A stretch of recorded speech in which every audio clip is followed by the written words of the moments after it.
జై శ్రీమన్నారాయణ. నేను మీ వాణి సత్యాన్ని శ్రీ విష్ణు పరివార్ ఛానల్ నుంచి మాట్లాడుతున్నానండి. Welcome to our channel. జై శ్రీమన్నారాయణ. హేమలత. జై శ్రీమన్నారాయణయ్య గురువు గారు. అమ్మ, ఈరోజు శతశ్లోకి రామాయణంలోని 36వ శ్లోకం నుంచి 40వ శ్లోకం వరకు చూద్దాము.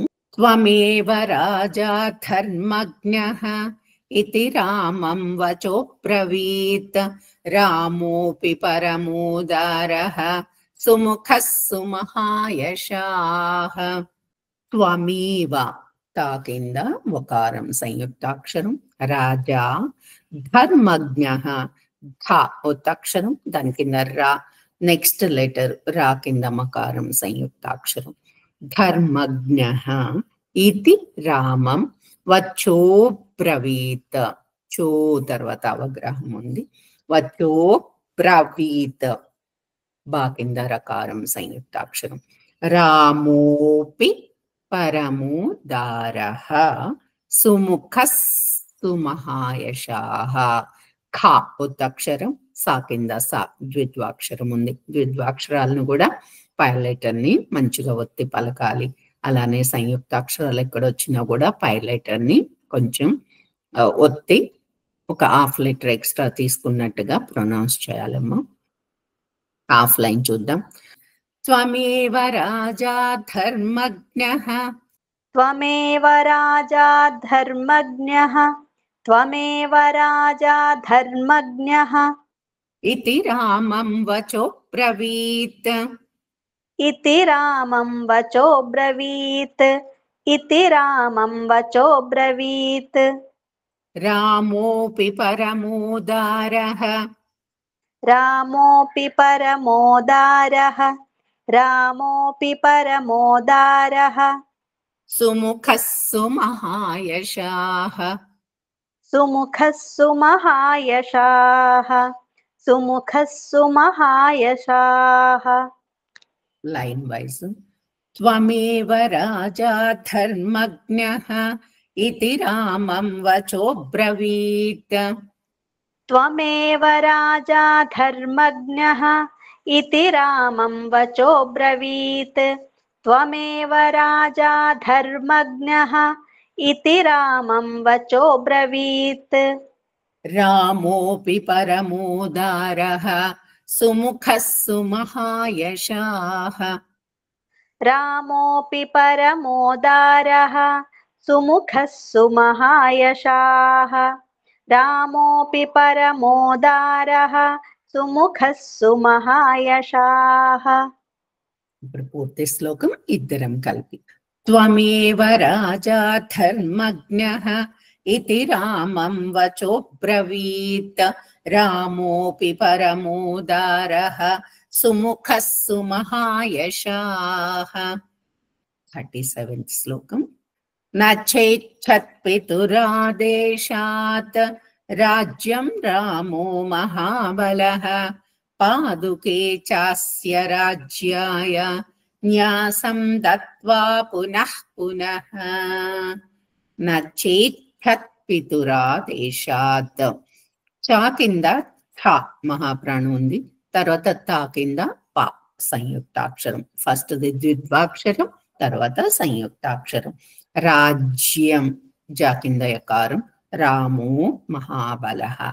పాదుకే చాస్య సరస్వతిలో సా కింద యకారం సంయుక్తాక్షరం.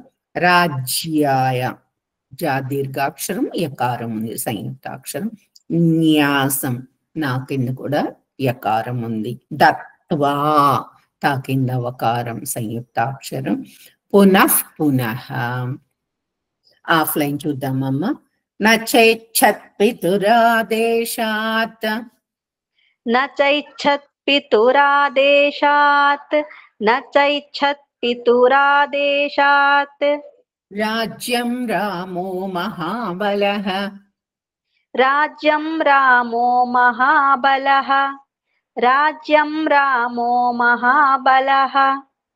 పాదుకే చాస్య రాజ్యాయ, పాదుకే చాస్య రాజ్యాయ, పాదుకే చాస్య రాజ్యాయ న్యాసం దత్వా పునః పునః న్యాసం దత్వా పునః పునః న్యాసం దత్వా పునః పునః లైన్ వైజ్ నచేచ్ఛత్ పితురాదేశాత్ రాజ్యం రామో మహాబలః నచైచ్ఛత్ పితురాదేశాత్ రాజ్యం రామో మహాబలః నచైచ్ఛత్ పితురాదేశాత్ రాజ్యం రామో మహాబలః పాదుకే చాస్య రాజ్యాయ న్యాసం దత్వా పునః పునః పాదుకే చాస్య రాజ్యాయ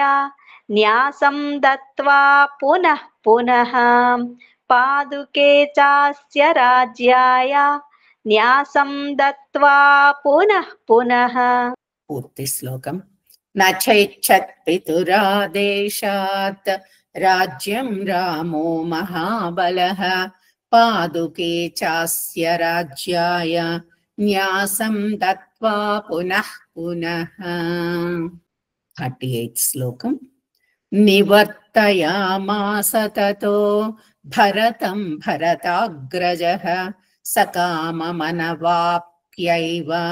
రామపాదావుపస్పృశన్ నివర్తలు రా కింద తా సంయుక్తాక్షరం యామాస తతో భరతం ఫ ఉత్తక్షరం భరతాగ్రజః అగైన్ ఫ మహాప్రాణం గా కింద రకారం సంయుక్తాక్షరము లాస్ట్ కి విసర్గలో హా అవుతుంది సకామ మన వాప్యైవ పా కింద యకారం సంయుక్తాక్షరం రామపాదా ఉపస్పృశన్ సా కింద పా సంయుక్తాక్షరం వజ్రసూడి కూడా ఉంది శంకరుల్లో షా రామపాద ఉపస్పృశన్ ఆఫ్లైన్ చూద్దాం నివర్తయామాస తతో నివర్తయామాస తతో నివర్తయామాస తతో భరతం భరతాగ్రజః భరతం భరతాగ్రజః భరతం భరతాగ్రజః సకామమనవాప్యైవ సకామమనవాప్యైవ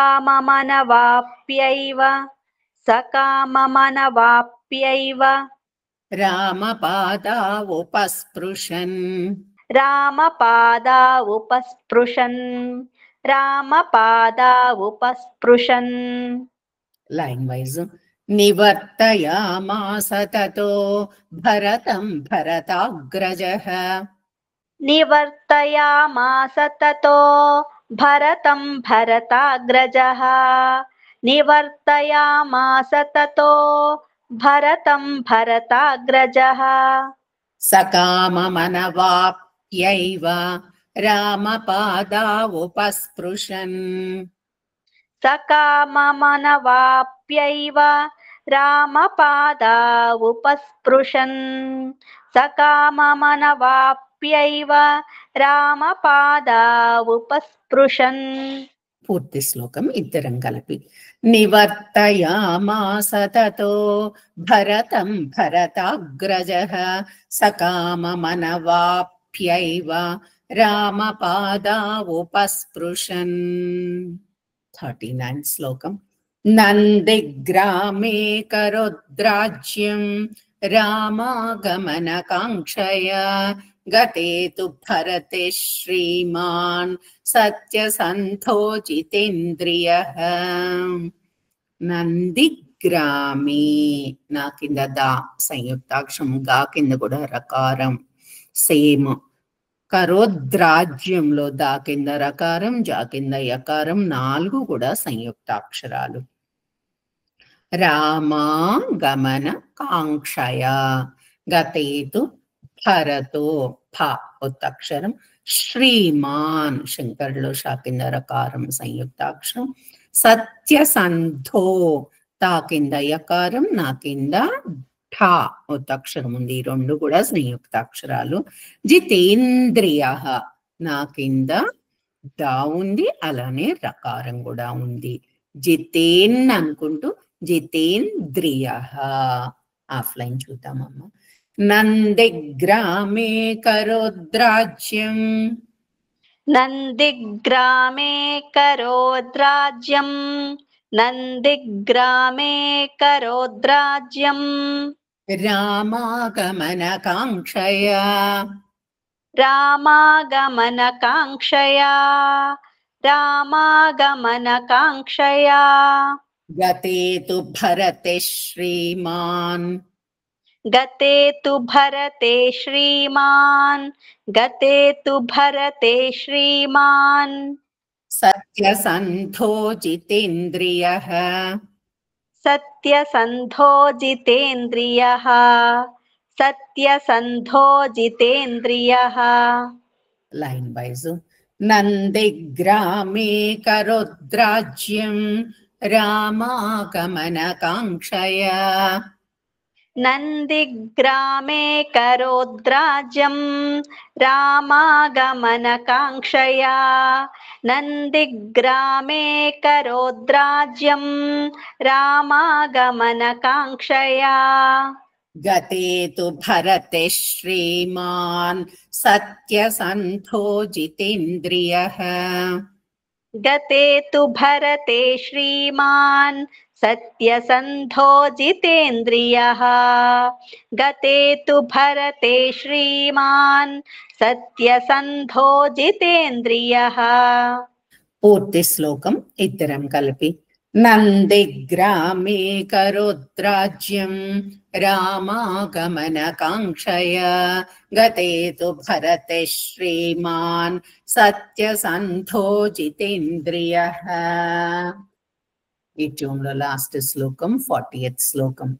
రామస్తు పునరాలక్ష్య నగరస్య జనస్య చ తత్రాగమనమేకాగ్రో దండకాన్ ప్రవివేశః. అమ్మ పదవిభజన చూద్దాం. రామస్తు సా కింద తా సంయుక్తాక్షరం. పునరాలక్ష్య షా కింద యకారం ఉంది సంయుక్తాక్షరం. నగరస్య అగైన్ సా కింద యకారం. జనస్య అగైన్ సా కింద యకారం. అన్ని కూడా సంయుక్తాక్షరాలు. చ తత్రాగమన తా దీర్ఘాక్షరము రకారం ఉంది సంయుక్తాక్షరం. మేకాగ్రో గా పైన పొల్లు రకారం సంయుక్తాక్షరం. దండకాన్ అణ కింద డా సంయుక్తాక్షరం. ప్రవివేశః ప్ర ప కింద రకారం సంయుక్తాక్షరం. ఆఫ్లైన్ చూద్దామమ్మా. రామస్తు పునరాలక్ష్య రామస్తు పునరాలక్ష్య రామస్తు పునరాలక్ష్య నగరస్య జనస్య చ నగరస్య జనస్య చ నగరస్య జనస్య చ తత్రాగమనమేకాగ్రో తత్రాగమనమేకాగ్రో తత్రాగమనమేకాగ్రో దండకాన్ ప్రవివేశః దండకాన్ ప్రవివేశః దండకాన్ ప్రవివేశః. Line wise.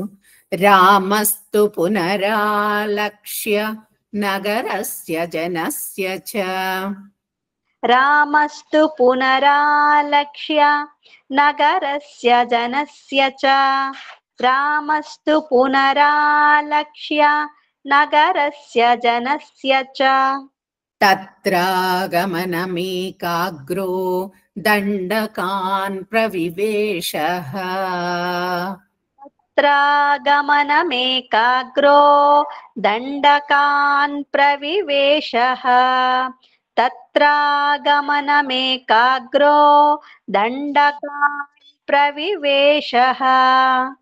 ఇప్పుడు పూర్తి శ్లోకం ఇద్దరం కలిపి. రామస్తు పునరాలక్ష్య నగరస్య జనస్య చ తత్రాగమనమేకాగ్రో దండకాన్ ప్రవివేశః ప్రవిశ్యతు మహారణ్యం రామో రాజీవలోచనః. జై శ్రీమన్నారాయణ. జై శ్రీమన్నారాయణయ్య గురుగారు. ఈ వీడియో కనుక మీకు నచ్చినట్లయితే కనుక లైక్ చేయండి అండి, షేర్ చేయండి, అలాగే సబ్స్క్రైబ్ చేసుకోండి. మీ లైక్స్ మాకు చాలా ఇంపార్టెంట్ అండి. మీరు అందరూ కూడా లైక్ చేస్తున్నారు. ధన్యవాదాలు. ఉంటాను.